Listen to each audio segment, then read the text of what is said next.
एक दफा का जिक्र है, एक जंगल में एक माँ और उसके 3 बेटे रहते थे।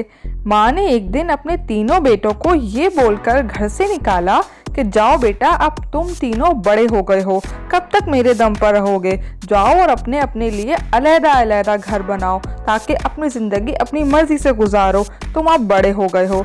बस फिर तीनों बेटे हंसी खुशी अपनी माँ को अलविदा करके चल दिए।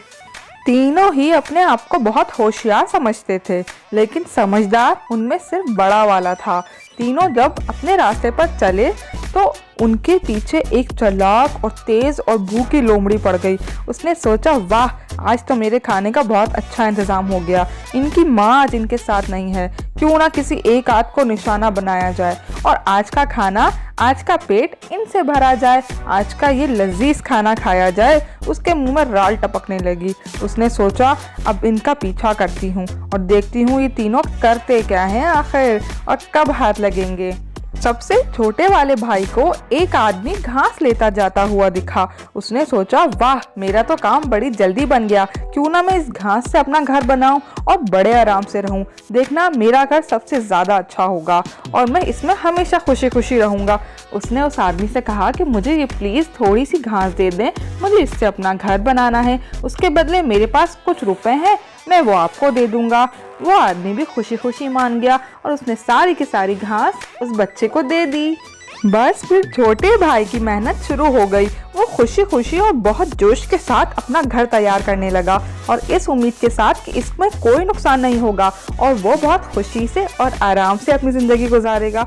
अब 2 भाई बचे थे। उन दोनों ने सोचा, लो भाई, हमारे छोटे भाई ने तो अपना ठिकाना बना लिया, अब हमारी बारी है। अब हम जाकर तलाश करते हैं कोई अच्छा ठिकाना, किसी अच्छी चीज़ से अपना घर बनाना। बस फिर वो दोनों भी उसको खुशी खुशी देखते रहे और अपना घर बनाने का सोचते रहे।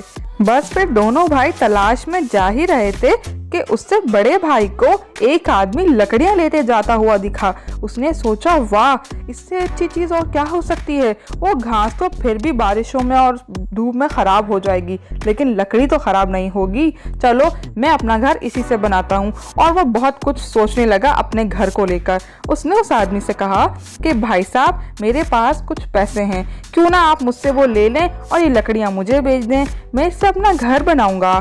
बस फिर वो भी लकड़ियां लेकर खुशी खुशी जोश से अपना घर तैयार करने लगा और बड़ा भाई भी उसको देखकर खुश होने लगा कि चलो, अच्छा है, मेरे दोनों भाई अपनी अपनी मर्जी के मुताबिक घर तैयार करने लग गए हैं।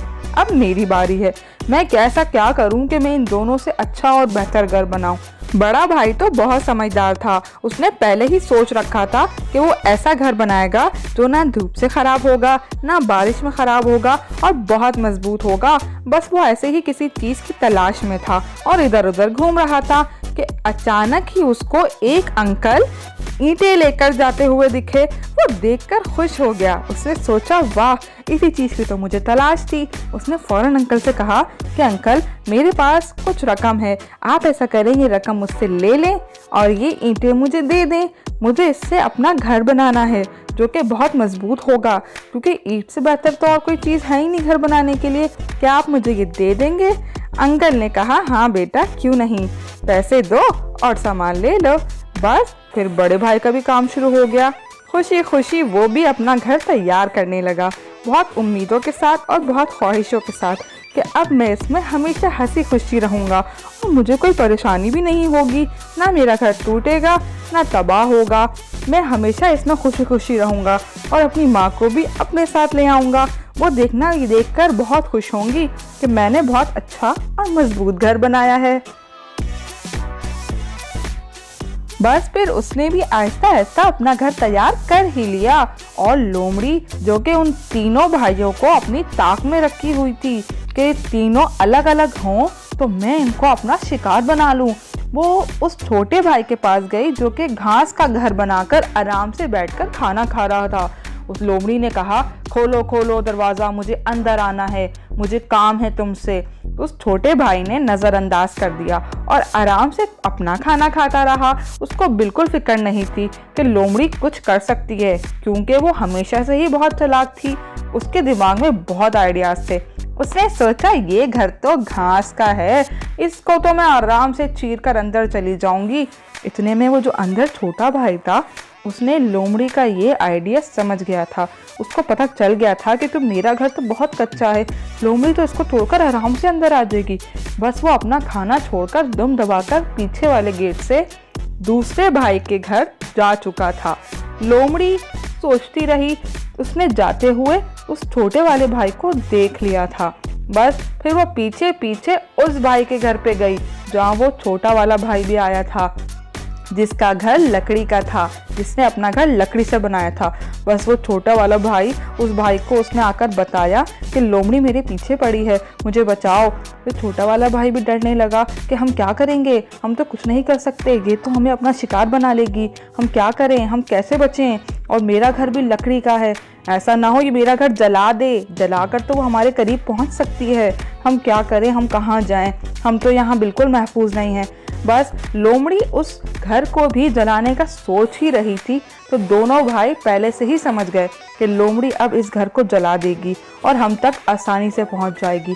बस फिर वो दोनों भाई भी दम दबाकर पीछे वाले लोमड़ी जो कि बहुत ख्याली प्लान अपने दिमाग में बना रही थी कि अभी मैं इस घर को आग लगाती हूँ और फौरन उन दोनों भाइयों का अपना शिकार बना लेती हूँ। मैंने तो एक को ही खाने का सोचा था, मुझे तो फ्री में दो मिल गए। लेकिन उसने देखा कि वो दोनों भाई भी अपने बड़े भाई के घर जा चुके हैं जो कि बहुत मजबूत और ईंटों का बना है। बस वो तीनों भाई ने देखा कि लोमड़ी उस घर के भी बाहर खड़ी है जो कि ईंटों से बना है। वो तीनों भाई डरने लगे कि हम क्या करें, ये लोमड़ी तो हमारा पीछा ही नहीं छोड़ी, हम ऐसा क्या करें कि ये भाग जाए। लेकिन लोमड़ी मुस्तकिल दरवाज़ा बजाती रही कि खोलो खोलो, मुझे अंदर आना है, तुम अंदर नहीं आए तो मैं दरवाज़ा तोड़ दूंगी, जल्दी दरवाज़ा खोलो। वो तीनों भाई बहुत डरने लगे, लेकिन बड़े भाई को इतना पता था कि वो दरवाज़ा नहीं तोड़ पाएगी और ना इस घर को वो आग लगा पाएगी और ना ही वो मेरा घर तोड़कर अंदर आ सकती है। वो इतनी ज़्यादा ताकतवर बिल्कुल नहीं है, माना कि वो चालाक है लेकिन ताकतवर नहीं है। वो मेरे घर को पार नहीं कर पाएगी चाहे वो कुछ भी कर ले। उसने अपने दोनों भाइयों को भी समझा लिया था तो वो फिर थोड़ा रिलैक्स हो गए थे और सोचने लगे कि हम अपने घर में यहाँ महफूज हैं। और बाहर लोमड़ी खड़े बहुत दिमाग लगा रही थी कि मैं क्या करूँ, कैसे इनके घर के अंदर पहुँचूँ। तो फिर लोमड़ी के चालाक दिमाग में एक आइडिया आया। लोमड़ी ने पूरे घर का ऊपर से नीचे तक अच्छी तरह मुआयना किया तो उसकी नज़र ऊपर उस रोशनदान पर पड़ी जो कि उस बड़े भाई ने अपने घर के ऊपर बनाया हुआ था। उसने सोचा, वाह, मुझे तो रास्ता मिल ही गया, ना मुझे कुछ तोड़ने की ज़रूरत है ना ही कुछ जलाने की ज़रूरत है, मैं इस रोशनदान से इनके घर के अंदर आसानी से पहुंच जाऊंगी।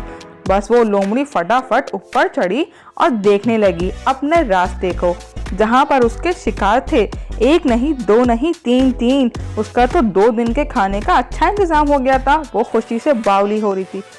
वो सोच रही थी कि बहुत ख्वार करवा लिया इन लोगों ने मुझे, अब देखना मैं इनको कैसा अपना शिकार बनाऊंगी, देखना मेरा पेट इनसे कितना अच्छा भर जाएगा। ये तीनों मोटे ताजे हैं, अब तो ये गए काम से। ये सोचकर उस लोमड़ी ने फौरन उस रोशनदान में छलांग लगा दी। अरे ये क्या, वो तीनों चालाक भाइयों ने उसके नीचे तो आग लगाई हुई ही थी पानी में।